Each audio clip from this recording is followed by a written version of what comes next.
Assalamualaikum warahmatullahi wabarakatuh. Saya Anis Nur Aini, Guru Prakarya SMP Negeri 5 Salatiga, calon guru penggerak Angkatan 7 Kota Salatiga. Salam guru penggerak, guru bergerak Indonesia Maju. Pada kesempatan kali ini saya akan memaparkan tugas 1.4.A.9 aksi nyata modul 1.4 strategi mewujudkan budaya positif di sekolah. Dalam menyelesaikan tugas calon guru penggerak di sini saya dibimbing oleh pengajar praktik Bapak Joko Susilo dan fasilitator Bapak Sutanti. Dalam menyelesaikan kegiatan aksi nyata modul 1.4, saya lakukan berdasarkan rancangan kegiatan aksi nyata yang saya buat pada tugas koneksi antar materi modul 1.4. Strategi mewujudkan budaya positif di sekolah melalui keyakinan kelas di SMP Negeri 5 Salatiga. Latar belakang, tata tertib dan peraturan yang berlaku di SMP Negeri 5 Salatiga masih berujung pada poin pelanggaran. Hal ini belum seluruhnya mengakibatkan efek jera dan tidak membentuk karakter para murid secara permanen dalam kehidupan mereka. Masih banyak siswa yang tidak mengerjakan tugas-tugas mata pelajaran, sehingga mengakibatkan tagihan yang banyak di akhir semester atau akhir kenaikan kelas. Hal ini disebabkan karena pengaruh HP, peran orang tua dan keluarga, juga peran guru yang belum 100% melibatkan diri dalam pembentukan budaya positif. Hal ini dapat berdampak pada pembentukan karakter anak-anak mereka yang dibiarkan tumbuh tanpa bimbingan yang cukup. Atas dasar pemikiran tersebut, sangat dibutuhkan sebuah keyakinan kelas sebagai strategi penguat budaya positif agar timbul motivasi dari internal murid untuk selalu bersikap disiplin dalam segala hal. Tujuan kegiatan 1. Menciptakan suasana pembelajaran yang menyenangkan. 2. Mewujudkan budaya positif bagi para murid di lingkungan sekolah melalui keyakinan kelas. 3. Membentuk atau menanamkan motivasi intrinsik murid untuk disiplin diri melalui keyakinan kelas. 4. Berbagi praktik baik tentang bagaimana mengatasi permasalahan dengan menggunakan segitiga restitusi.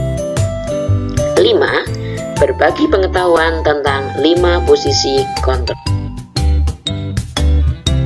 Tolak ukur. 1. Pembelajaran berpihak pada murid dan menyenangkan. 2. Terbentuknya keyakinan kelas sebagai bagian dari budaya positif di sekolah. 3. Murid memiliki motivasi intrinsik dalam membangun disiplin diri demi terwujudnya karakter profil pelajar Pancasila pada diri setiap murid. Dukungan yang dibutuhkan. 1. Kerjasama warga sekolah baik pimpinan atau rekan sejawat. 2. Kerjasama murid dan orang tua wali murid. 3. Kerjasama wali kelas agar mau mendukung program saya sehingga terwujud budaya positif. Lini masa tindakan yang sudah saya lakukan. 1. Mengajukan ide atau gagasan kepada kepala sekolah. 2. Membuat kesepakatan kelas atau keyakinan kelas. 3. Sosialisasi strategi mewujudkan budaya positif di sekolah kepada rekan sejawat. 4. Membiasakan dan menumbuhkan penerapan kesepakatan atau keyakinan kelas. Dan yang terakhir, memantau, mengevaluasi, dan merefleksi penerapan budaya positif di kelas. Dukungan yang dibutuhkan. Untuk aksi nyata ini saya membutuhkan dukungan dari Bapak Kepala Sekolah, rekan sejawat, murid, dan orang tua murid. Salam sejahtera untuk kita semuanya. Yang terhormat Bapak Kepala Sekolah, Bapak Dwi Cahyo Kusarian PPMSI, yang saya hormati Bapak-bapak dan Ibu Wakil Kepala Sekolah, yang saya hormati pula Bapak-bapak dan Ibu Guru SMP Negeri 5 Salatiga. Selamat siang dan selamat datang di ruangan ini dalam rangkaian acara Desiminasi Penelitian Tindakan Kelas atau PTK dan Desiminasi Modul 1.4 Budaya Positif CGP Angkatan 7 Kota Salatiga SMP Negeri 5 Salatiga yang akan dibawakan oleh Bapak Dr. Andes Yusuf Adrianto dan Ibu Anis Nuraini SPP MPI. Bapak Ibu, mohon izin untuk saya membacakan susunan acara pada siang hari ini. Yang pertama adalah pembukaan, terdiri dari doa dan menyanyikan lagu Indonesia Raya. Acara yang kedua adalah sambutan Ketua Panitia Desiminasi. Yang ketiga, sambutan dari Kepala Sekolah. Yang keempat, Desiminasi Penelitian Tindakan Kelas. Yang kelima, tanya jawab untuk Desiminasi Penelitian Tindakan Kelas. Acara yang keenam adalah Desiminasi Budaya Positif, dan acara yang ketujuh adalah tanya jawab untuk Desiminasi Budaya Positif, dan acara yang kedelapan adalah penutup. Mari Bapak Ibu, kita akan memasuki acara yang pertama, yaitu pembukaan. Kita awali dengan berdoa bersama agar acara demi acara dari awal hingga akhir berjalan dengan lancar. Berdoa bersama menurut agama dan keyakinan kita masing-masing dipersilakan.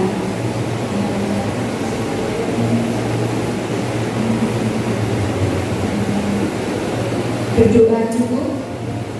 Berdoa cukup.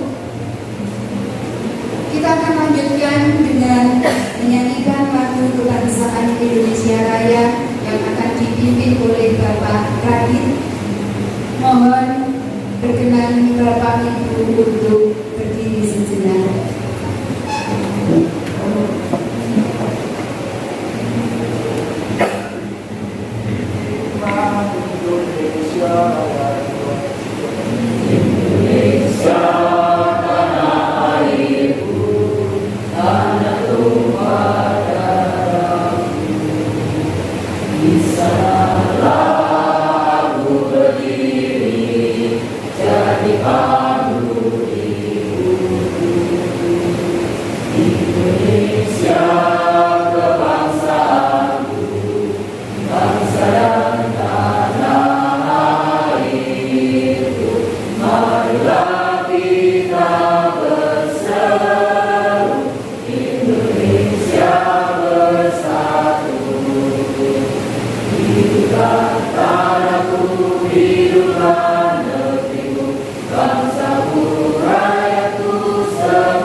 Assalamualaikum warahmatullahi wabarakatuh. Selamat siang dan salam sejahtera buat kita semua. Yang saya banggakan, saya hormati Yang pertama panitia diseminasi, kemudian yang saya hormati juga Bapak Ibu penyaji pada hari ini, dan Bapak Ibu yang ikut diseminasi di siang hari ini. Pertama-tama mari kita panjatkan puji syukur kepada Allah Subhanahu yang Maha Kuasa, rahmat dan hidayahnya di siang ini kita bisa berkumpul masa kegiatan diseminasi. Yang kedua, ucapan terima kasih kepada panjenengan sudah meluangkan waktu, yang mau nggak mau maka mesti lebih dari absen pun kadang absen jam setunggal mungkin panjenengan lakung atau nika matur nuwun rawuhipun ampun bakupek yang bakupek nanti kita dukung kemudian untuk panitia sudah mempersiapkan matur nuwun cepat sekali langsung disulap jadi tempat untuk destinasi. Bapak Ibu yang saya hormati, di hari ini hari Sabtu tanggal 28 Januari kita ada dua agenda destinasi. Yang pertama adalah PTK dari Pak Yusuf pendidikan dengan kelas, dan yang kedua saking CGP angkatan ke-7 Bu Anis untuk destinasi budaya positif. Bapak Ibu yang saya hormati, perlu kita ketahui bahwa kita semua mendukung mendukung, jadi Pak Yusuf, Bu Anis semua mendukung termasuk saya. Bukti ini mendukung apa? Udah ya tetap memberi, nanti sampai jam 1 kita tetap siap tetap nikah. Nah, juga ada di pun panjang pun percaya mawon SMP 5 luar biasa. Ini kan jadi kita mantep mawon panjenengan. Kemudian Bapak Ibu yang saya hormati, yang kedua nanti ada calon guru pembeda, alhamdulillah Bu Anis dan Bu Lisa.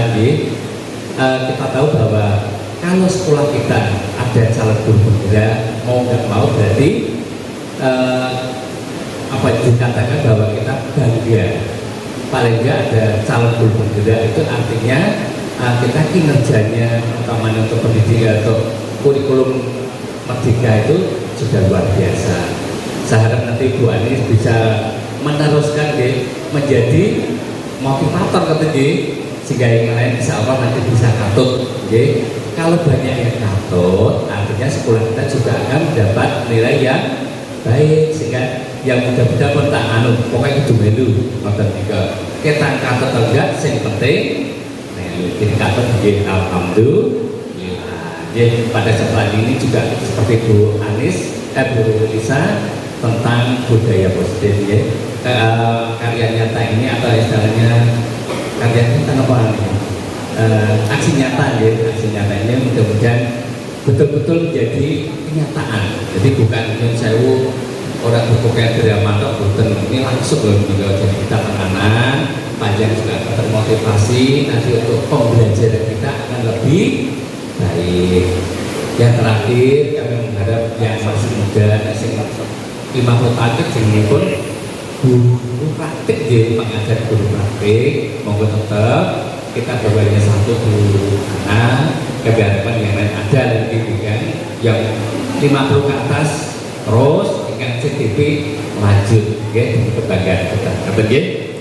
Yang terakhir monggo nanti kami harapkan kegiatan yang kita bisa ikuti sampai akhir ini juga dengan kita semangat tapi bisa membuka mata kita untuk pendidikan di sekolah kita terutama untuk anak-anak. Mungkin itu dari kami. Selamat untuk Pak Yusuf dan Bu Anis. Monggo dilanjut, semoga diberikan kelancaran semuanya. Terima kasih. Kami akhiri. Wassalamualaikum warahmatullahi wabarakatuh.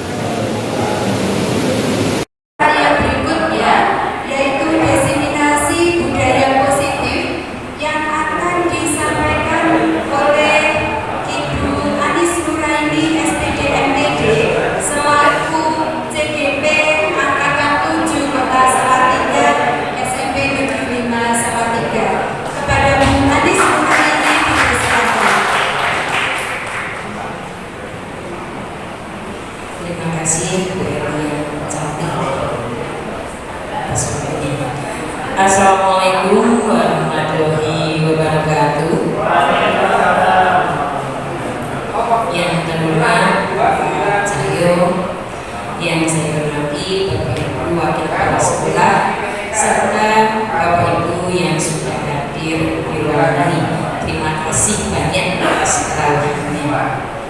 Apa kabar Bapak Ibu? Sehat?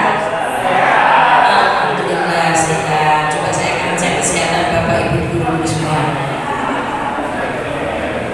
Oke, saya cek dulu dengan saya mau berpantun. Kue bolu, kue donat, enak dimakan saat hujan lebat. Menunggu membuat pikiran penat, tapi Bapak Ibu terlihat semangat. Saya akan tes semangat dulu. Semangat pagi. Alhamdulillah, Bapak Ibu dari sini terlihat cerah ceria. Tidak seperti waktu hujan tadi. Terima kasih Pak Cahyo, mau matur bahwa saya berdiri di sini hanya untuk berbagi. Jadi saya ini ibaratnya belum apa-apa, belum ada apa-apanya. Nah, kenapa saya harus berbagi? Karena memiliki kewajiban. Dan katanya seindah-indah belajar itu adalah mengajarkannya pada yang lain. Nah, maka dari itu saya mencoba sedikit untuk berbagi pada panjenengan semua. Tetapi perlu Bapak Ibu ketahui semua bahwa yang namanya program guru penggerak itu nanti saya semua harus mengikuti. Nah, kan saya mau bercerita dulu tentang Neni Saman. Nah, Neni Saman pagi-pagi ada info alpukat kelihatannya, alpukat yang menjual guru itu sangat banyak sekali peminatnya. Nah sekarang kalau misalnya dalam rangka tanggal tua, barang siapa yang membeli alpukat 1 kilo gratis 1 kilo. Saya mau bertanya, siapa yang berminat? Ada yang berminat? Alpukat 1 kilo gratis 1 kilo. Bu Ana berminat? Tidak. Oke, Bu berminat? Berminat? Iya? Tidak. Saya tak tanya yang muda, Pak Joko berminat enggak? Nah, jelas berminat. Nah, sekarang ini di Kemendikbud juga ada promo gratis Bapak Ibu guru untuk mendaftar calon guru penggerak sampai tahun 2024. Nah, di sini Bapak Ibu jangan takut dulu waktu tugas survei.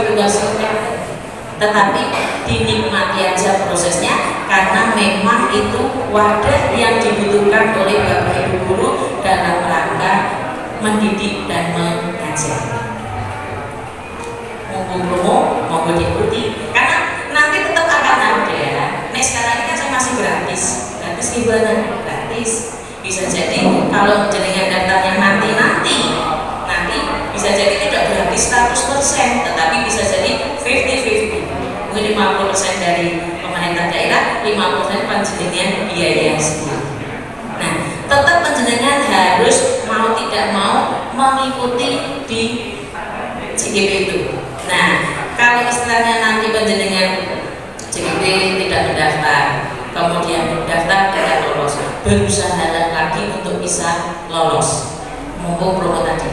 Nah, kemudian wis tahun 2024 bagaimana? Panjenengan ada tempat tersendiri yang namanya PMM. Kenapa nih Bu? Platform Merdeka Mengajar. Tapi yang di situ itu sepertinya istilahnya kita belajar seperti gaib ya, nggak ada yang tahu. Nih panjenengan, Pak saya nggak tahu, Bu Titi buka tidak, Bu Ana buka tidak. Kalau nggak laporan kan tidak tahu. Barangkali dalam menyetel hanya srek. Nah itu akan terekam di sana. Ibaratnya panjenengan mengikuti itu sebagai rapor panjenengan. Nek rapornya kosong, kira-kira mungkin pripun. Nah makanya kalau Bapak Ibu mengikuti PMM, ya mohon diikuti dengan cermat. Video yang ditonton dari awal sampai akhir, kemudian aksi nyata juga dilakukan. Oh saya sudah buat aksi nyata, tapi dari kemarin kok hanya menunggu validasi. Sabar, karena ini akan dimulai lagi. Kemarin kan bulan Maret akan mulai lagi. Nah diajukan Februari. JKP pun juga gitu. Kemarin bulan Maret, sekarang diajukan bulan Februari. Nah ini nanti Februari penjaringan bisa siap-siap ngadang. Sertifikatku sudah keluar belum? Dan perlu diketahui bahwa satu kurator yang ngecek itu untuk menangani 1.000 guru. Barangkali penjaringan saat kirim itu nomor 999, sehingga harap bersabar dan akan diinformasikan setiap minggu pertama dan minggu ke-3. Bisa dicegah di sini. Baik Bapak Ibu, maka saya lanjutkan. Di guru penggerak ini saya mencoba tidak berat kalau dilakukan dengan senang hati. Kita hanya belajar 3 modul. 3 modul, kalau dulu waktunya 9 bulan, sekarang sudah dirampingkan 6 bulan. 6 bulan 3 modul, dan saya ini baru mau menyelesaikan 1 modul. Nah, modul 1 selesai ini ibaratnya benora lali. Nah, ini butuh mengimbaskan. Nah, di modul 1 ini ada 4 modul. Yang pertama mengenai filosofi Ki Hajar Dewantara, kemudian modul 1, 2 itu nilai dan peran guru penggerak, dan yang modul ketiga itu visi guru penggerak, dan yang keempat ini tentang budaya positif. Nah, di budaya positif ini yang tema yang saya angkat yaitu strategi mewujudkan budaya positif. Speaking dulu ya. Coba saya mau bertanya pada yang muda. Yang muda itu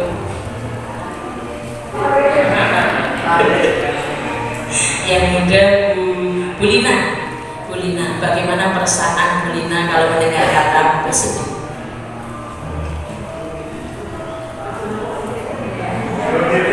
Saya tanya, bagaimana perasaan Bu Lina kalau mendengar kata positif?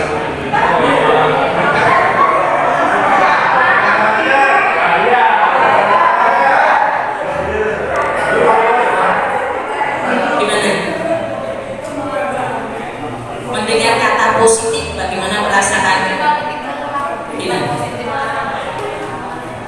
Senang, oke.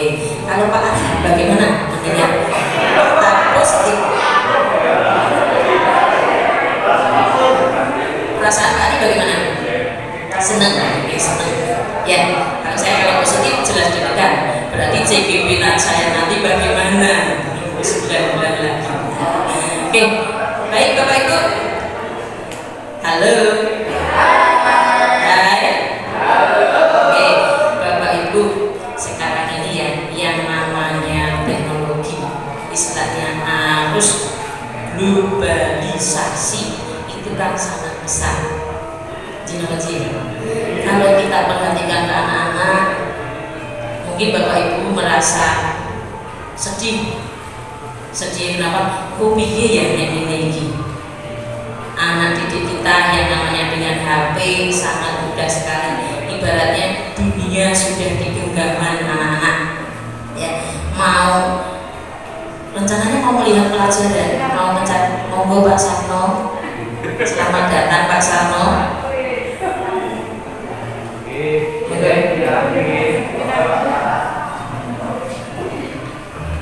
Saya lanjutkan. Ya, jadi pengaruh globalisasi, pesatnya teknologi itu kadang membuat kita miris.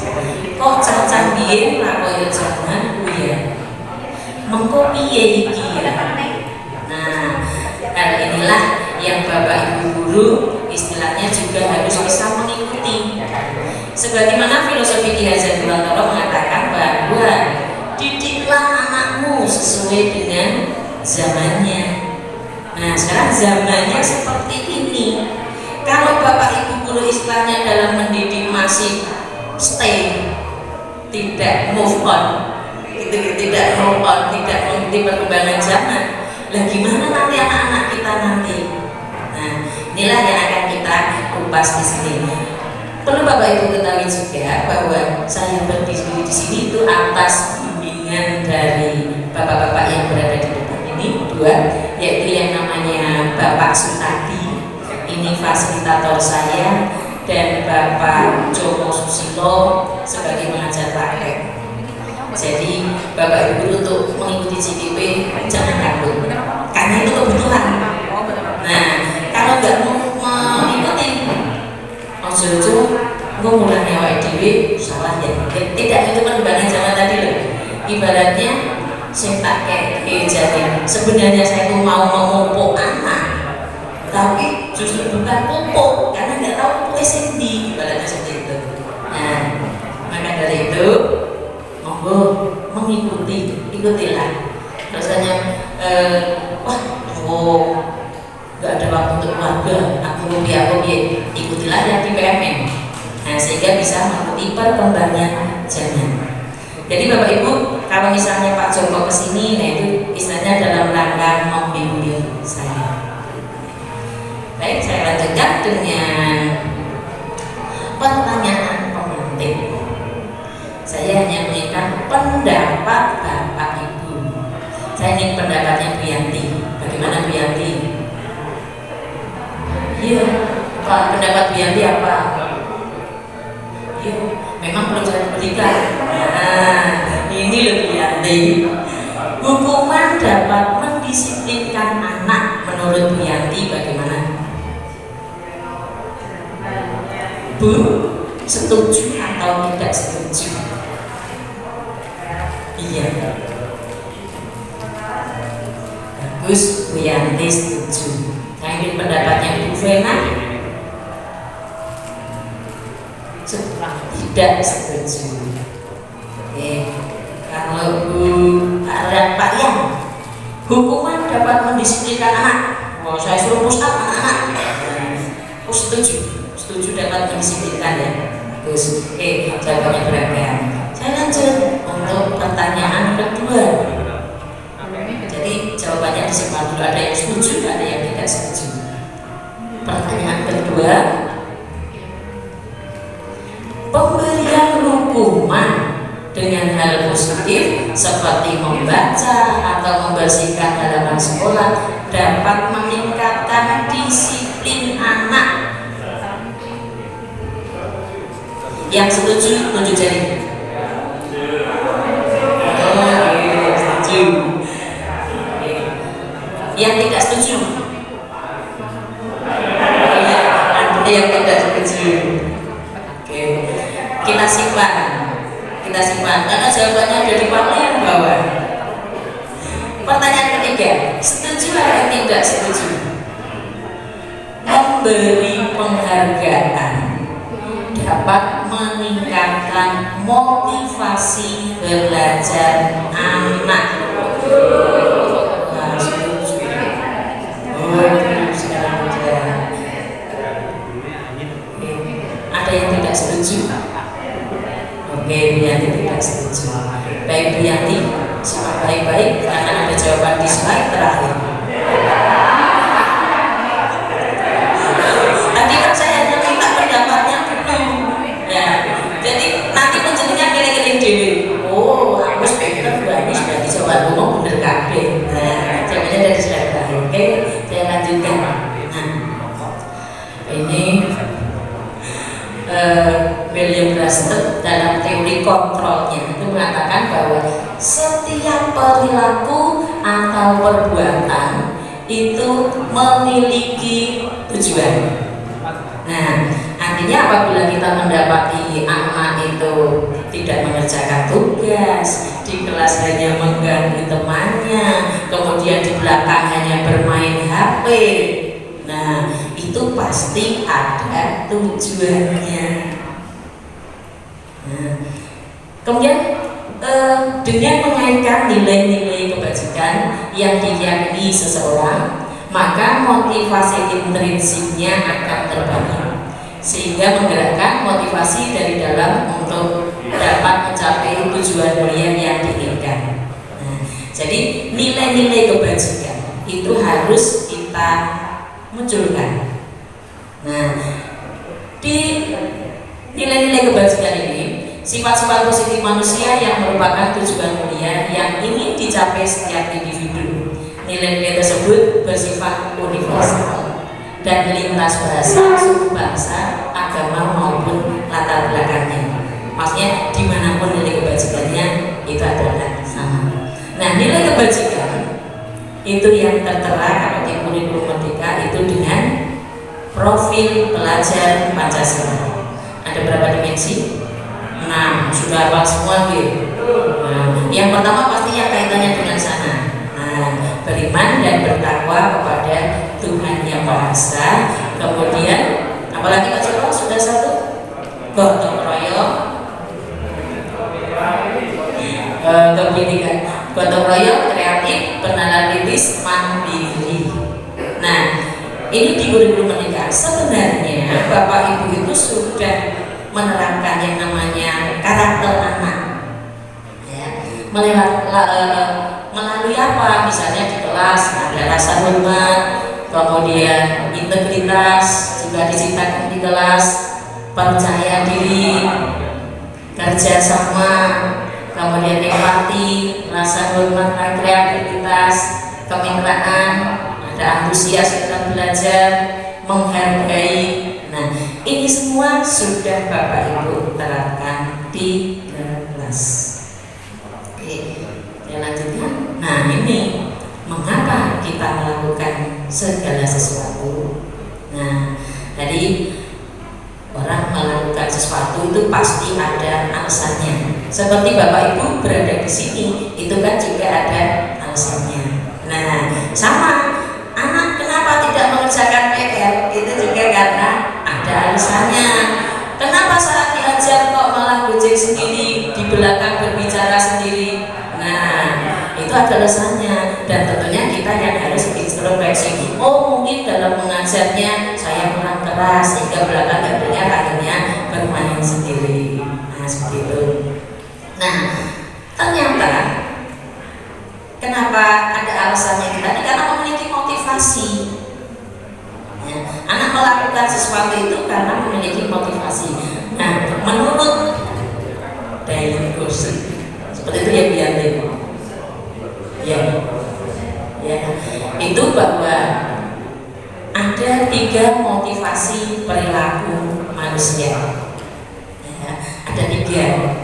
Nah, sekarang tinggal mari kita juga melihat diri kita sendiri. Sajane aku ki motivasi ki sini nanti. Katanya kok ada 3. Nah, ada motivasi 1 itu untuk menghindari ketidaknyamanan atau hukuman. Ya, diberi tugas. Engkau nek aku ngene, nek aku orang garap, engkau tidak pakai. Nah, itu motivasi yang pertama disebut. Kemudian motivasi yang kedua untuk mendapatkan imbalan atau penghargaan. Bu Guru, nanti kalau sudah saya kerjakan, Bu Guru ngasih hadiah apa? Nah, jadi antara motivasi 1 dan motivasi 2 ini masih motivasi yang berasal dari luar, eksternal. Nah, kemudian yang kedua ini dulu, untuk mendapatkan imbalan atau penghargaan. Terkadang masih ada yang salah ya. Misalnya gini, misalnya ada sekolah yang menerapkan bahwa penyelesaian hafalan 1 juz. Nah, kalau anak motivasinya itu untuk mendapatkan imbalan, kan jadi salah kaprah. Padahal sebenarnya kita, ternyata 1 guru aja ada 10 kebaikan. Nah, ya, jadi motivasi 1 dan 2 ini masih bersifat eksternal. Kalau yang pertama, nek saya tidak mengerjakan akan dihukum apa? Kalau yang kedua ini, kalau saya mengerjakan apa hadiahnya? Nah, terus yang motivasi ketiga ini untuk menjadi orang yang mereka inginkan dan menghargai diri sendiri dengan nilai-nilai yang mereka percaya. Jadi wis tertanam, nek iki kebutuhanku. Sebagai contoh misalnya, saya tanya, Bu Yanti, kenapa kok Bu Yanti mengerjakan tugasnya tepat waktu? Karena saya menghargai waktu, karena saya komitmen, karena ini merupakan kebutuhan saya. Nah, motivasi inilah yang harus kita tanamkan di anak didik kita, gitu. Nah, untuk menumbuhkan motivasi ini. Halo. Hai. Pak Joko sudah ngantuk, tak lanjut. Ini juga lanjut aja. Ini juga lanjut. Nah, sekarang tentang disiplin positif. Disiplin positif memiliki motivasi internal. Dengan kata lain, seseorang yang memiliki disiplin positif berarti mereka bisa bertanggung jawab terhadap apa yang dilakukannya, karena mereka mendasarkan tindakan mereka pada nilai-nilai kebajikan universal yang diyakini.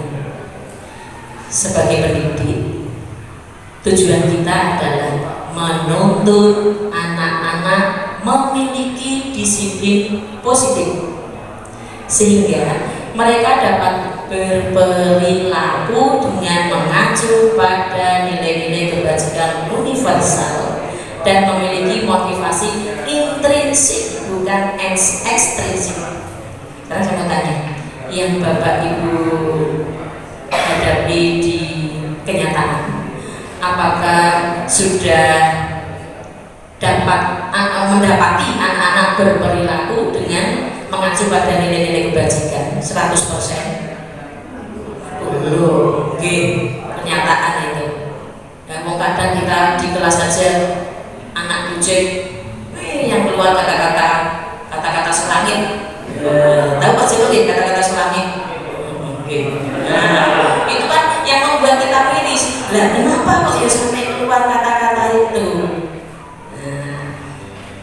Oke, nah ternyata kita harus menanamkan motivasi yang ketiga tadi pada murid-murid kita, yaitu menjadi orang yang mereka inginkan dan menghargai diri sendiri dengan nilai-nilai yang mereka percaya. Jadi yang kita bangun ke anak didik kita adalah motivasi intrinsik. Sudah terjawab belum dengan pertanyaan saya yang di atas tadi? Sudah. Berarti jawaban penjenengan yang betul semua 7 jari. Ya, jadi kita tuh harus menumbuhkan motivasi intrinsik. Jadi hadiah, hukuman itu sebenarnya membangun motivasi ekstrinsik, padahal yang kita butuhkan yang intrinsik. Nah, sekarang langkah nyatanya bagaimana untuk membangun motivasi intrinsik tadi? Salah satunya yaitu dengan membuat kesepakatan kelas. Oke, prosedur pembentukan kesepakatan kelas. Saya yakin sudah ada Bapak Ibu guru yang membuatnya. Karena apa? Karena sudah membuat aksi nyata di PNM.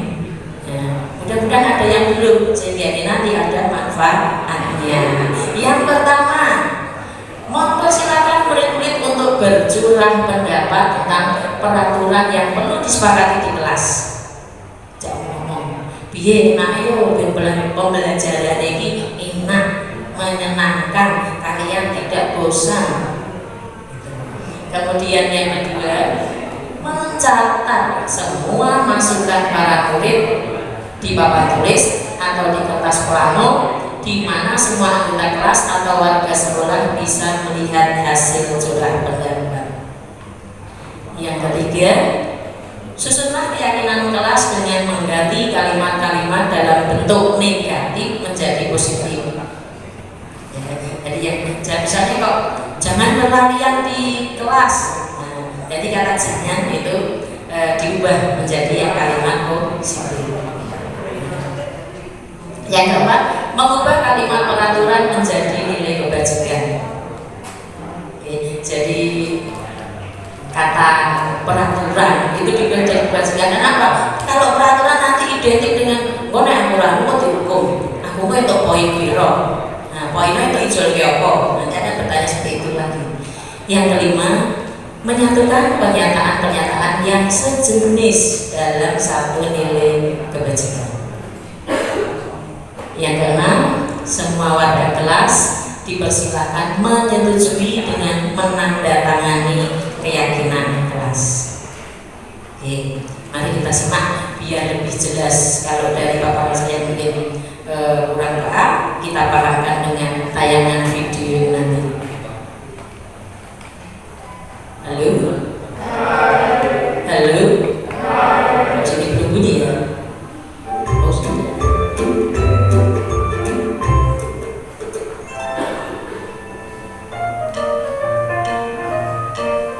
Halo, Bapak Ibu calon leader. Video ini akan menampilkan 6 panduan yang dapat diterapkan dalam menyusun kesepakatan kelas. Mari kita simak bersama. Izinkan murid untuk menyampaikan masalah yang dihadapi saat ia berada di kelas dan harapan kelas yang membuatnya nyaman. Hal ini bisa dilakukan secara individu, berkelompok, atau dari survei kelas. Seperti apa kelas impianmu? Ceritakan kelas impianmu. Bagaimana kondisi kelas, teman-temanmu, dan guru impianmu? Bertanyalah harapan tentang kelas. Apa yang diharapkan tentang kondisi kelas, tentang gurunya, dan teman-teman di kelas. Kemudian tulis hasil diskusi tersebut di papan atau dalam poster. Hal ini memberi kesempatan murid dilibatkan dalam mengatur kelas. Cara ini menjadi lebih efektif dibandingkan hanya memberitahukan hal apa saja yang dilarang dilakukan. Menurut kalian, apa yang harus kita semua lakukan untuk mencapai kelas impian kita? Lakukan diskusi untuk mendapatkan umpan balik dari murid. Perjelas tentang kesepakatan kelas. Penting jika kesepakatan kelas berisi aturan yang murid percaya dan bisa dilakukan, baik sebagai individu maupun dalam kelompok. Pastikan bahwa semua daftar memang diperlukan dalam proses belajar mengajar. Jika ada yang terlewati, pandu murid untuk menambahkan tujuan lain yang terlupakan atau menghapus tujuan yang tidak utama. Buatlah poster atau tabel yang menampilkan kesepakatan kelas yang disetujui di akhir. Kesepakatan kelas dibuat dapat berupa panduan tingkah laku berupa kata yang positif. Misalnya, jangan berlari berubah menjadi berjalan dengan hati-hati. Hindari kata jangan dan dilarang. Pada poin pertama, murid sepakat saling mendengarkan antara guru dan murid. Guru bisa menuliskan berupa gambaran tingkah laku yang diharapkan dari kesepakatan. Misalnya, kami guru dan murid yang saling menyayangi. Buatlah penekanan pada sifat positif dalam kesepakatan kelas tersebut, yaitu saling menyayangi. Pada poin kedua, murid sepakat. Murid aktif dan semangat saat belajar. Guru bisa menuliskan berupa gambaran tingkah laku yang diharapkan dari kesepakatan. Misalnya, kami murid yang semangat belajar. Buatlah penekanan pada sifat positif dalam kesepakatan kelas tersebut, yaitu semangat. Pada poin ketiga, murid sepakat saling membantu jika ada yang mengalami kesulitan. Guru bisa menuliskan berupa gambaran tingkah laku yang diharapkan dari kesepakatan. Misalnya, kami murid yang peduli dengan teman-teman. Buatlah penekanan pada sifat positif dalam kesepakatan kelas tersebut, yaitu peduli. Pastikan jumlah poin kesepakatan kelas tidak terlalu banyak, sehingga mudah dipahami dan dilakukan baik. Untuk menciptakan rasa memiliki, beri waktu bagi semua murid untuk menandatangani atau memberi nama ataupun tanda pada poster kontrak kesepakatan. Guru juga perlu memberikan tanda tangan. Letakkan poster kontrak kesepakatan di bagian kelas yang terlihat oleh semua murid dan guru. Perhatikan umur perkembangan murid. Untuk murid PAUD, bisa memberikan cap tangan untuk tanda menyepakati kesepakatan kelas. Lakukan refleksi secara rutin terkait kontrak kesepakatan kelas yang sudah disusun. Tanyakan siswa terkait perkembangan penerapan aturan dan tentukan apakah ada hal yang perlu diubah atau diperbaiki. Apakah kesepakatan kelas ini sudah bisa dilakukan? Sudah, Bu, tapi kadang masih ada yang suka ngobrol. Ayo kita diskusikan lagi mengapa hal ini sulit dilakukan.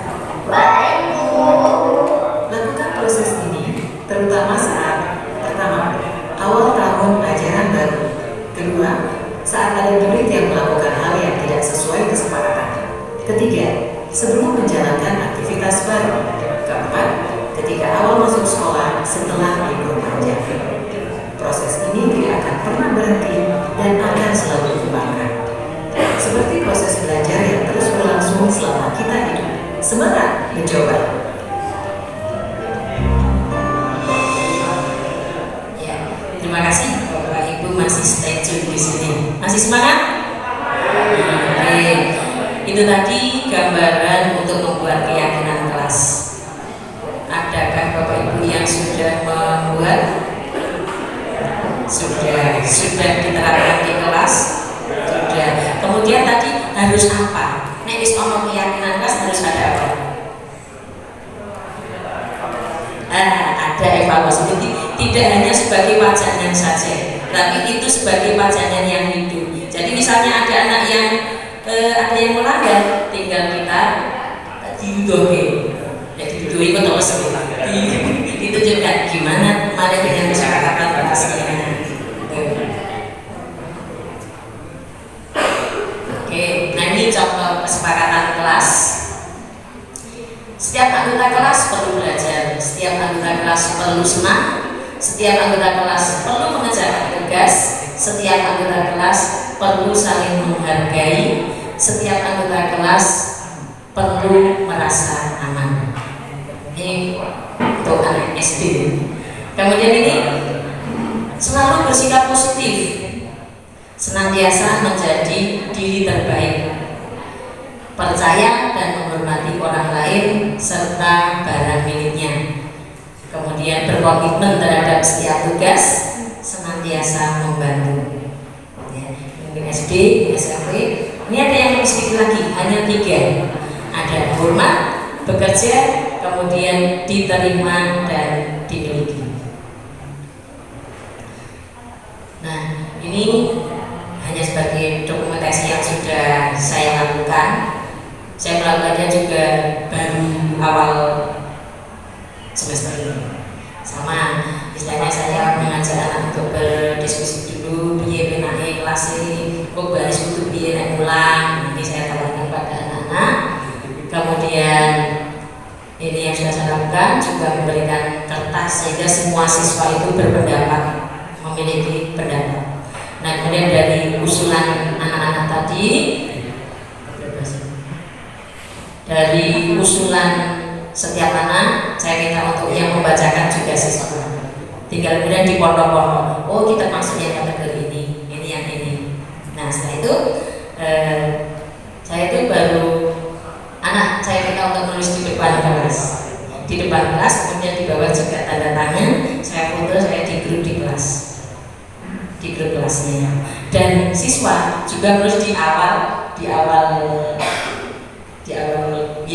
buku tulisnya, ibaratnya untuk pengingat. Nah, sehingga setiap sebagai ganti yang menghubungkan tanda tangan yang tadi, Pak, kita untuk menulisnya sebagai pengingat di bukunya masing-masing. Gitu. Nah, sekarang ada hukuman, konsekuensi, dan restitusi. Tindakan terhadap suatu pelanggaran pada umumnya berbentuk hukuman atau konsekuensi. Nah, di dalam modul 1.4 yang saya pelajari di pendidikan guru tidak, itu diperkenalkan program disiplin positif yang namanya restitusi. Ya, jadi ibaratnya restitusi ini bukan barang baru bagi saya. Nah, ibaratnya dulu kan main hukum. Nah, ini ada barang yang namanya restitusi. Restitusi yaitu proses menciptakan kondisi bagi murid untuk memperbaiki kesalahan mereka sehingga mereka bisa kembali kepada kelompok mereka dengan karakter yang lebih kuat. Restitusi juga merupakan proses kolaboratif yang mengajarkan murid berpikir tentang orang seperti apa yang mereka inginkan dan bagaimana mereka harus memperlakukan orang lain. Nah, ini segitiga restitusi. Ada 3 sisi. Sisi yang pertama itu dengan langsung langkah-langkahnya itu dengan menstabilkan identitas, kemudian teori kontrolnya bahwa kita semua akan melakukan hal yang terbaik yang bisa kita lakukan. Kemudian sisi keduanya, validasi tindakan yang salah. Teori kontrolnya, semua perilaku memiliki alasan. Kemudian sisi yang ketiga, menanyakan keyakinan. Teori kontrolnya, kita semua memiliki motivasi internal. Nah, sebagai gambaran penerapan segitiga restitusi itu seperti apa?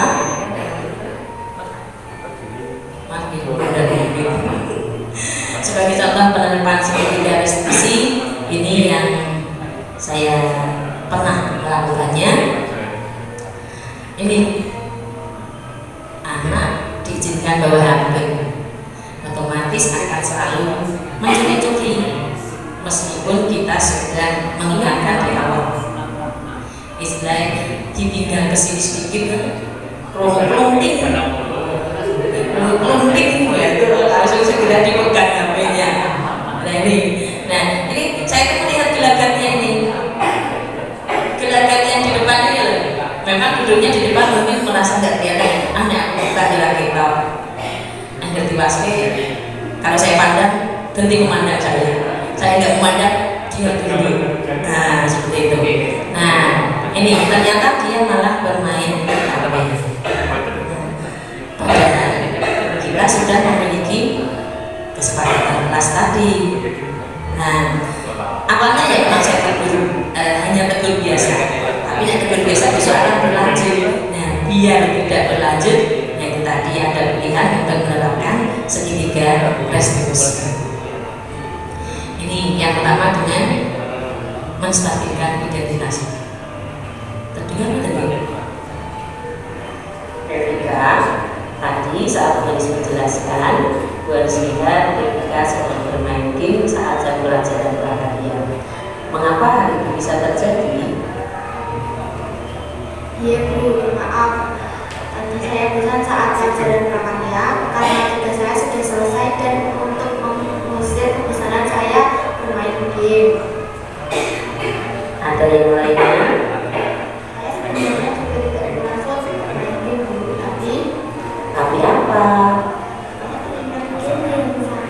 saya mainkan di rumah tadi malam dan ini ulang beberapa lagi. Apakah kita tahu kalau kita sedang dalam masalah sekarang? Iya Bu. Baiklah, di sini bukan untuk mencari siapa yang salah. Bu Anis hanya ingin mencari informasi yang bersama. Bagaimana bersama tentang apa yang bisa kita lakukan untuk memperbaiki situasi ini. Evita pasti melakukan ini ada alasannya kan? Pasti sering bermain game sehingga bisa berulang menghilangkan kebosanan di kelas. Iya Bu. Nah, ini yang pertama, menstabilkan identitas. Jadi ibaratnya preventifnya usaha terdekat yang kita lakukan. Nek di kelas jelas tadi ditegur. Ini hanya ditegur. Sosok nek mau ngidi ngono ketok karo Bu Anis. Nah, sesekali kita panggil ketika atau kemana ditanya. Tadi dikatakan yang di atas tadi bahwa orang melakukan sesuatu itu pasti ada tujuannya. Nah, di sini dia ngaku mergone apa ya, terniang-niang dengan game yang tadi malam. Setelah pengen yang mencet meneh. Kemudian setelah menstabilkan identitas, yang kedua yaitu validasi tindakan yang salah. Bisa lihat tadi ketika Devika merasa senang melakukannya karena merasa tidak bosan lagi. Tetapi yang Devika lakukan itu merugikan orang lain karena teman-temanmu belajar, temanmu merasa terganggu dengan bunyi suara game dari lagumu dan tertawamu. Iya Bu. Oke, itu yang tindakan yang kedua. Yang ketiga yaitu dengan menanyakan keyakinan kelas. Jadi ibaratnya kayak ditarik ke atas apa ya, diwelehke kilo biar wis gawe kesepakatan kelas kan maksud gawe-gawe dhewe dilanggar diri. Nah, seperti itu. Kita lihat sekarang mari kita bicara tentang keyakinan kelas kita. Apa yang kita percaya dan mana yang belum Devika tunjukkan. Kita harus saling menghormati dan menghargai Bu. Betul. sekali. Devika masih ingat kenapa kesepakatan atau keyakinan kelas kita? Nah, sekarang kita kembali saat Devika main game tadi. Apakah ketika Devika bermain game tadi, Devika sudah menghormati dan menghargai orang lain dan dirimu sendiri? Tidak, Bu. Tapi Devika mendapatkan rasa senang. Menurut Bu Anis, ada cara untuk mendapatkan rasa senang tanpa merugikan orang lain. Bagaimana menurutmu, Devika? Iya, Bu. Nah, sekarang mari kita selalu mengindahkan keyakinan kelas kita. Dan apakah Devika tahu yang harus Devika lakukan untuk memperbaikinya? Iya, Bu. Saya minta maaf dan akan meminta maaf juga kepada teman-teman sekelas untuk berjanji tidak akan mengulanginya lagi. Sekali lagi, saya mohon maaf, Bu. Baiklah, permohonan maafmu harus terima. Sekarang kembalikan ke kelas untuk mengikuti pelajaran selanjutnya dan lakukan apa yang Devika sampaikan tadi. Iya, Bu. Saya berjanji. Saya kembali ke kelas dan akan meminta maaf kepada teman-teman. Terima kasih. Ya, sama-sama. Semoga Devika menjadi orang hebat di kemudian hari, tercapai apa yang Devika cita-citakan. Yang itu tadi gambaran penerapan segitiga restitusi. Masih semangat? Kalau coba sekarang kita tepuk semangat dulu. Kalau saya bilang pagi, tadi tepuk 1 kali. Kalau siang berarti 2 kali. Kalau malam tidak boleh tepuk, karena malam itu saatnya istirahat. Konsentrasi gitu. Pagi, pagi, pagi, siang, siang, malam. Iya, konsentrasi. Coba kalau pakai bahasa Jawa. Enjing, enjing, enjing, dadu, dadu. Siang, siang, siang, siang, siang, siang, siang, siang. Terima kasih. Saya lanjutkan lagi ya, sudah semangat. Nah, ini ciri-ciri restitusi. Ada 9 ciri. Yang pertama, bukan untuk menebus kesalahan, namun untuk belajar dari kesalahan. Jadi kita ngomong salah. Yang kedua, memperbaiki hubungan. Ya, memperbaiki hubungan. Biasanya didukung orang itu malah cenderung didukung akan termemori sampai besok. Apalagi kalau hukumnya itu ekstrim, kadang akan terekam termemori dalam pikiran anak. Yang ketiga, tawaran bukan paksaan. Yang keempat, restitusi menuntut untuk melihat dari dalam diri. Yang kelima, restitusi mencari kebutuhan yang mendasari tindakan. Yang keenam, restitusi diri adalah cara yang paling baik untuk memperbaiki diri. Yang ketujuh, restitusi fokus pada karakter, bukan pada tindakan. 9. Restitusi fokus pada solusi. Yang kesembilan, restitusi mengembalikan siswa yang berbuat salah pada kelompoknya. Baik, sampai di sini pertanyaan yang di atas tadi ada gambaran. Pak Rian, jawaban Pak Rian tadi betul atau salah?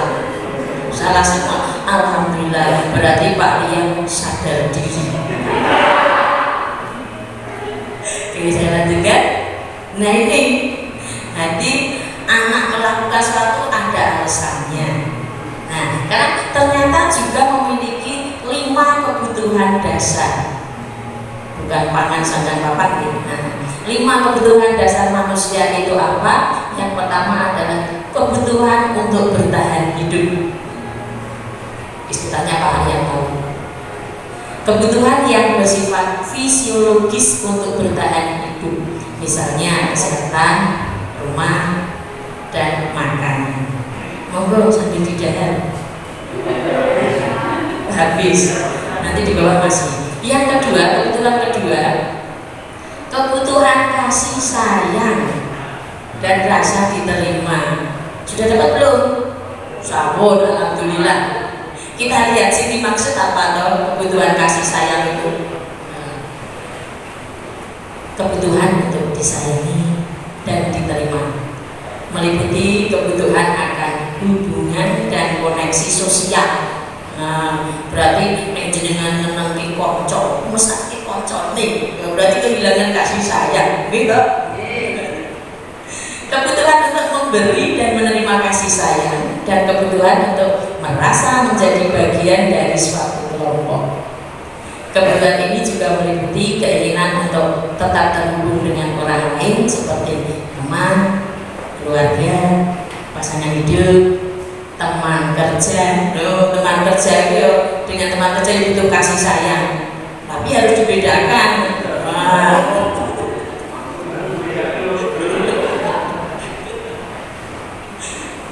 Binatang peliharaan, bisa ini cocok ya binatang sayang dengan kucing.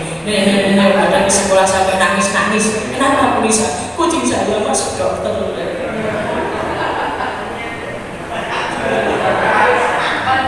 Kebutuhan berikutnya, kebutuhan kebebasan. Nah ini kebutuhan untuk bebas adalah kebutuhan akan kemandirian, otonomi, memiliki pilihan dan mampu mengendalikan arah hidup seseorang. Anak-anak dengan kebutuhan kebebasan yang tinggi menginginkan pilihan. Mereka perlu banyak bergerak, suka mencoba-coba, tidak terlalu berpengaruh orang lain, dan senang mencoba hal baru dan menarik. Makanya hari tadi boleh bersepatu bebas. Wah, seneng sekali. Yuk kadang-kadang itu berkebebasan juga, jangan dikekang terus, jangan suruh push up terus. Pak lihat aja yang push up biar kecil perutnya. Yang keempat, kebutuhan kesenangan atau fun. Dan yang kelima, kebutuhan penguasaan atau power.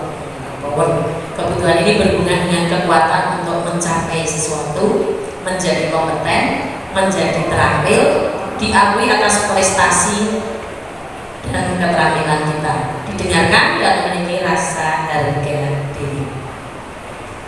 Nah ini sekarang posisi kontrol guru. Nah monggo kita cermati posisi kontrol guru itu ada berapa? Dihitung Pak Suko? Nggak kelihatan ya? Ya kalau nggak kelihatan saya bacakan. Ternyata ada penghukum, pembuat orang merasa bersalah, teman, monitor atau pemantau, terus manajer. Mari kita koreksi diri nggak apa-apa ya. Kira-kira Bapak Ibu pernah berada di mana?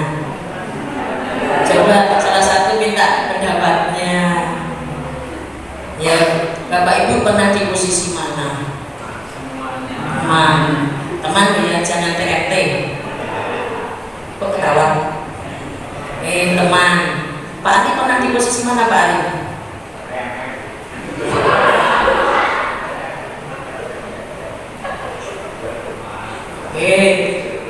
Oh Pak teman kadang-kadang mengejar, bagus, luar biasa Pak Ari ini, semangat belajar. Ini berkat PMM ini.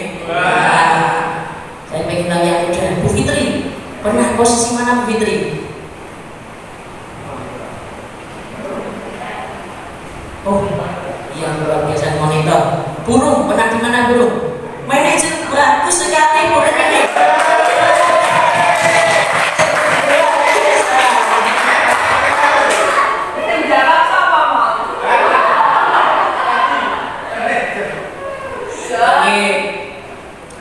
Saya yakin Bapak Ibu sudah ada gambaran. Oh, aku ini posisi manajer, aku ini posisi teman, aku ini posisi penghukum. Kira-kira posisi yang menyulitkan perasaan kita, hati kita itu ada di mana? Menurut Bana ada di mana? Posisi yang itu kalau penjenengan lakukan akan membuat resah jenengan sendiri. Penghukum, penjelasan hukum ya, mesake. Nah, coba sekarang biar Bapak Ibu ada gambaran. Ini saya ada kuis tambah dia. Menebak video. Kira-kira video ini nanti itu gambaran dari seorang penghukum, pembuat orang merasa bersalah, teman, monitor, atau manajer? Ayo mana? Ayo, belum, kita lihat. Ada suaranya? Halo? Hai? Ternyata harus digitukan dulu.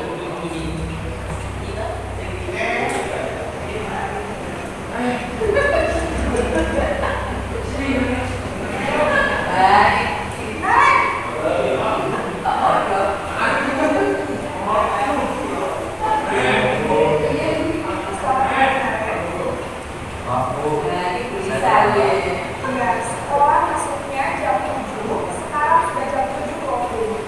Jadi sekarang bagaimana ini, Rek? Maaf Bu, saya lupa saya semalam. Baiklah, menurut kamu, keyakinan sekolah yang mana yang perlu kamu tingkatkan? Menghargai diri sendiri dan orang lain tidak Bu. Setuju. Jadi, apakah kalian meyakini prinsip saling menghormati tersebut? Iya Bu, saya meyakininya. Apakah kalian bersedia memperbaiki masalah keterlambatan ini? Sedia Bu. Bagaimana kamu akan memperbaiki masalah keterlambatan ini? Saya akan coba untuk tidak mengulangi detail hal saya Bu. Baik, kalau kalian memperhatikan alasan di rumah, ada orang yang kira-kira bisa bantu mengingatkannya. Ada Bu, kakak saya, Kak Emma. Ada lagi selain kalian? Selain Kak Emma, ada ibu saya. Baik, jadi yang mengingatkan kalian adalah Kak Emma dan ibu kalian.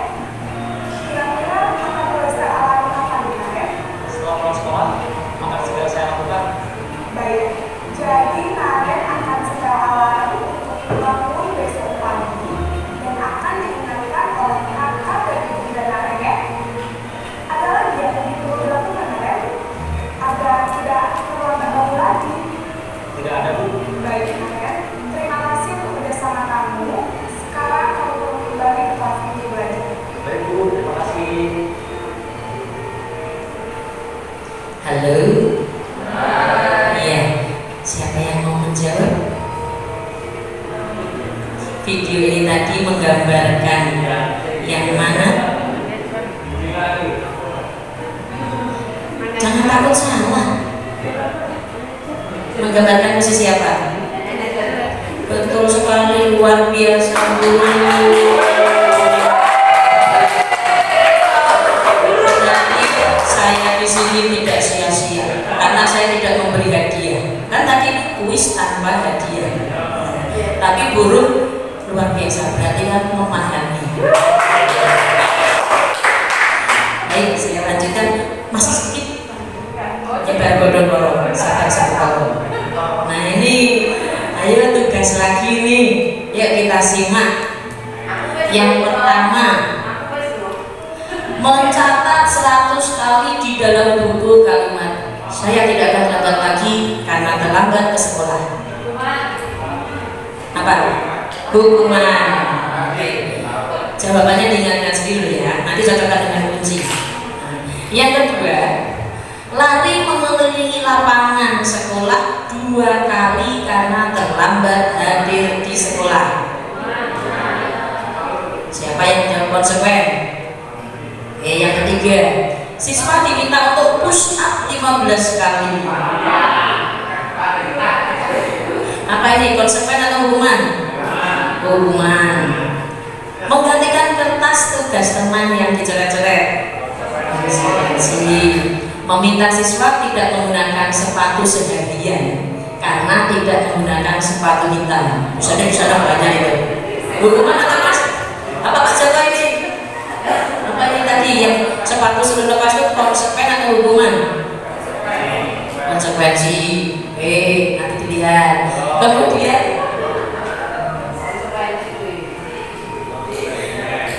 membersihkan tumpahan air di meja tulis karena tersenggol pada saat belajar. Nah ini lari mengelilingi lapangan 2 kali karena terlambat pada saat pelajaran olahraga. Konsekuen atau hukuman?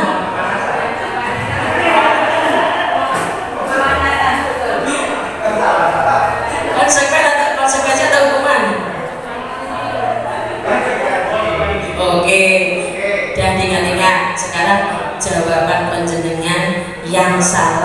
yang mana?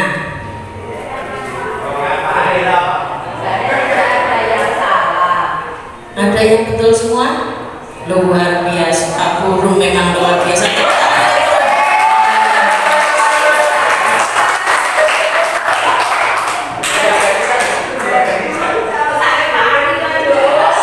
Burung, jangan khawatir, penjenengan tidak harus ikut CGP. Iya.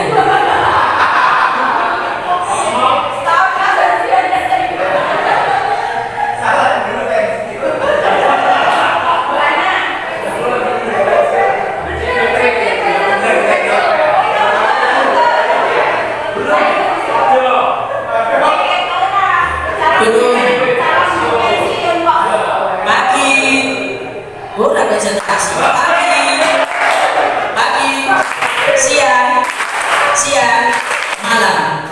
Nah, burung 2 tahun itu waktu yang lama. Penjenengan masih ada kesempatan untuk menjadi pengajar praktek fasilitator.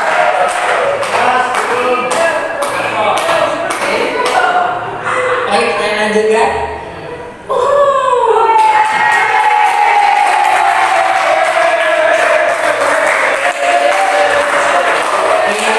Terima kasih.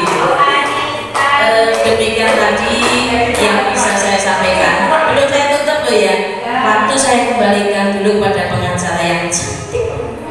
Monggo Bu. Tepuk tangan dulu, luar biasa. Nah, tadi sedemikian bagus paparan yang disampaikan oleh Ibu Anis. Kalau bisa saya simpulkan, yaitu tadi tentang disiplin positif, bahwa di sini tugas guru adalah mendidik murid sesuai dengan jalannya dan juga menumbuhkan motivasi intrinsik atau menumbuhkan disiplin positif, dan caranya adalah dengan membuat keyakinan kelas, dan keyakinan kelas ini kemudian dievaluasi dan kita juga harus melaksanakan restitusi. Baik Bapak Ibu, mungkin ada pertanyaan untuk Ibu Anis, mohon dipersilakan. Baik, Ibu Yohana akan bertanya, dipersilakan Bu.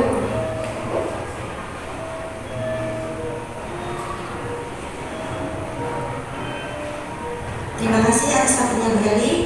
Dari paparan Bu Anis tadi, saya senang dengan adanya keyakinan kelas.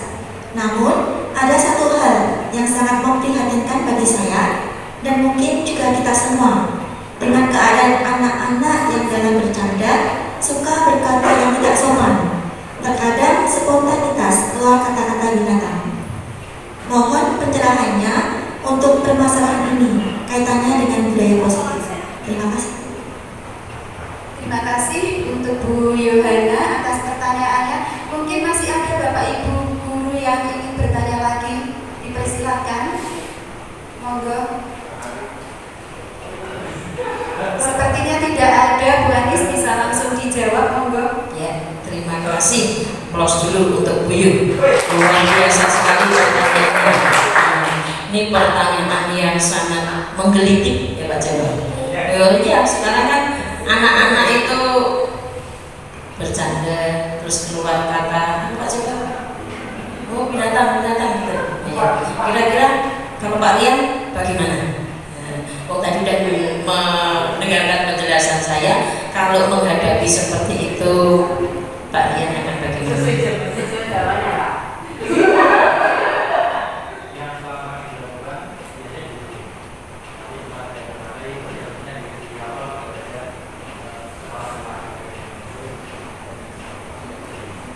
Aduh, luar biasa sekali Pak Rian. Berarti mendengarkan calon manajer. Calon manajer. Ya, jadi begini ya. Kesepakatan sudah laki digawe. Ibaratnya kayak ditulis di papan tulis. Anak yang di belakang itu bercanda dengan temannya spontan keluar gitu. Nah, berarti langkah pertama yang kita lakukan harus kita tegur dulu. Nah, tegur, kondisikan, gini, nek di kelas hanya cukup itu dulu, kemudian nanti dipanggil lagi biar besok tidak terulang, gitu ya. Jadi memang itu sudah menjadi penyakit umum, maksudnya tidak hanya di sini, tidak hanya di negeri saja, umum juga seperti itu.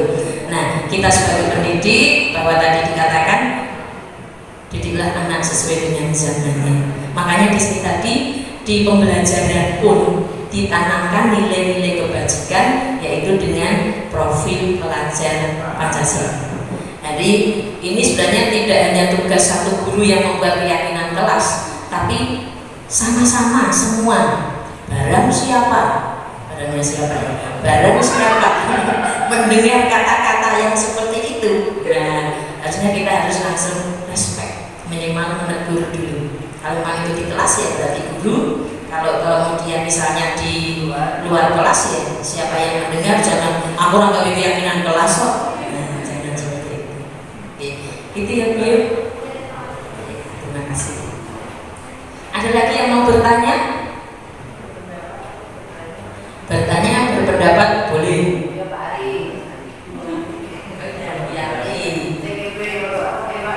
Usah pakai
sekaligus saya akan menutup kegiatan ini dengan refleksi begini ya. Jadi yang namanya dari judul saya menumbuhkan budaya positif, sing jenenge budaya itu ra iso dilawan wong siji. Nah, makanya kita membuat kesepakatan kelas dari tiap kelas A 7 sampai 8 semua membuat itu dengan harapan untuk mencakup keseluruhan. Jadi istilahnya kita harus saling menguatkan. Nah di sini yang menjadi tanggung jawab Bapak Ibu istilahnya sudah tak imbasi. Nah, mari kita berkolaborasi. Gitu deh. Oke. Begitu Bu Yanti yang bisa saya sampaikan. Barangkali di lain acara kita bisa sharing, diskusi, memberi masukan ke saya. Sangat berterima kasih. Sebagai refleksi yang terakhir, saya minta Bapak Ibu berhadapan dengan teman di sampingnya atau di depan dan belakangnya. Iya. Mari kalau Bu Eni dengan saya jabatannya, Bu Eni jabatannya, ikuti kata-kata saya. Saudaraku,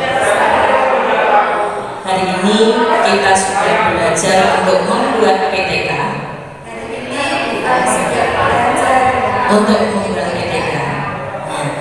Dan mendengarkan pengimbasan budaya positif di sekolah. Mari kita bersemangat untuk membuat PTK dan menerapkan budaya positif. Terima kasih untuk hari ini. Sampai ketemu hari Senin. Maafkan kalau bersalah ya. Terima kasih. Saya akhiri. Wassalamualaikum warahmatullahi wabarakatuh. Waktu saya kembalikan. Baik, terima kasih Bu Anis untuk paparannya. Mari Bapak Ibu kita bersama-sama untuk membangun budaya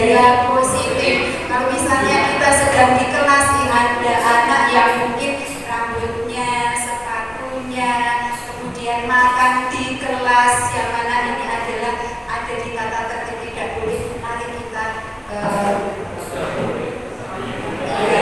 Mari kita tangani bersama-sama tentang ketidakdisiplinan seperti ini. Kalau misalnya kita ketemu di jalan berbahasa dengan anak-anak, ya juga kita coba untuk tumbuhkan budaya positif kepada mereka. Jadi dimanapun mereka berada, mari kita bersama-sama untuk menumbuhkan budaya positif. Baik Bapak Ibu, waktu desiminasi sudah selesai karena para pendesiminasi sudah memaparkan materinya masing-masing, dan tiba saatnya kita untuk tutup acara pada siang hari ini.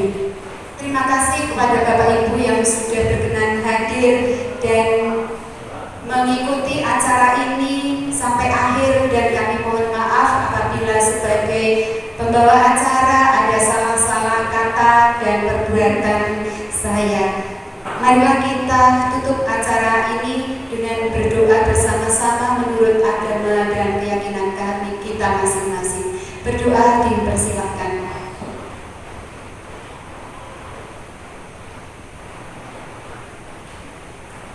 Berdoa cukup, sugeng undur. Selamat bermalam minggu.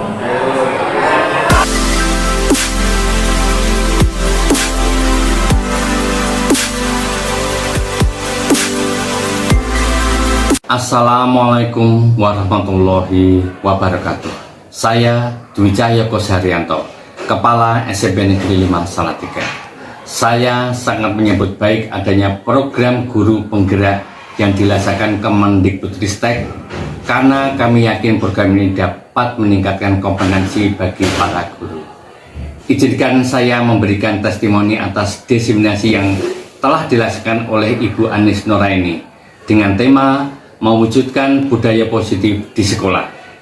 Dari materi yang telah disampaikan, kami rasa materi tersebut sangat bermanfaat bagi para guru dalam proses pembelajaran pendidikan paradigma baru demi terwujudnya profil pelajar Pancasila. Dan kami berharap praktek yang baik yang sudah dilaksanakan dapat terus dilestarikan dan dapat memotivasi rekan-rekan guru yang lain dalam meningkatkan kompetensinya. Dan untuk Bu Anis, terus semangat dalam mengikuti diklat guru penggerak sampai lulus nanti. Terima kasih. Wassalamualaikum warahmatullahi wabarakatuh.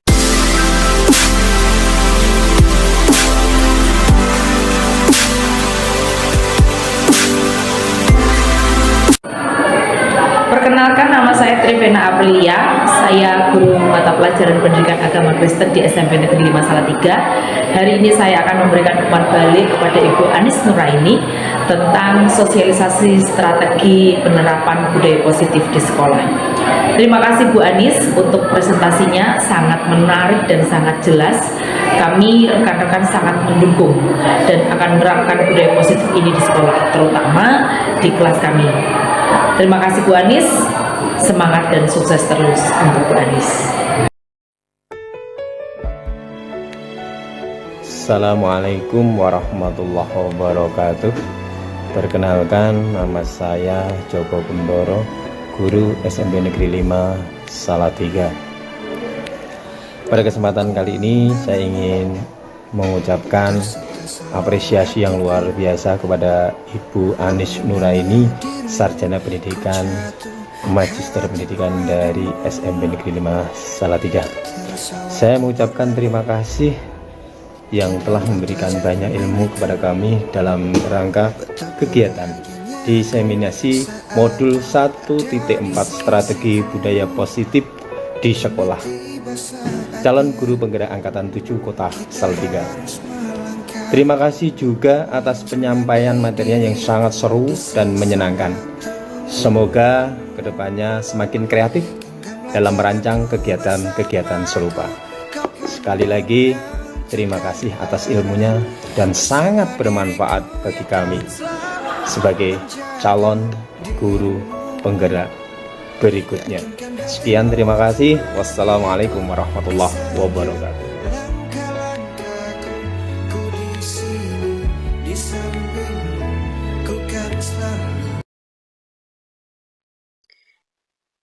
Demikianlah aksi nyata modul 14, strategi mewujudkan budaya positif di sekolah. Wassalamualaikum warahmatullahi wabarakatuh. Terima kasih, salam dan bahagia.